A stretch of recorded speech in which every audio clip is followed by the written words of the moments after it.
Hivyo unafahamu kwamba pesa inatakiwa kufanyia kazi wewe na si wewe kuifanyia kazi. Sasa elimu hii hauwezi kupata shuleni, kwa sababu shule hukupa taaluma ambayo hukupa hofu na tamaa ya pesa na kufanya utamani kazi yenye mshahara mzuri.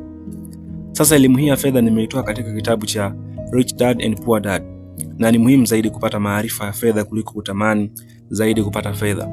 Mifumo yetu ya elimu hutujenga kuwa tusome, tupate kazi nzuri yenye mshahara mzuri, lakini tatizo ni kwamba mifumo hii imejengwa enzi za kilimo na mapinduzi ya kiwanda. Sasa tunaishi enzi mpya ya habari na teknolojia ambapo mabadiliko ni ya haraka sana. Hivyo watoto wetu hawaelewi kati ya mali na madeni. Pia kumbuka kuwa kuna tofauti kati ya taaluma na biashara. Taaluma ni kazi unayoifanya, lakini unahitaji biashara yako mwenyewe. Watu wengi hutumia maisha yao yote kujali biashara za wengine na kuwatajirisha ili kujihakikishia usalama wao wa kifedha tu. Hivyo wengi hupenda ongezeko la mshahara na kupanda kwa cheo ofisini. Sasa kwanza leo natamani usifanye hivyo tena. Video ijayo nitakwambia ufanye nini sasa. Hivyo usikose. Mimi ni Amos Bundazi.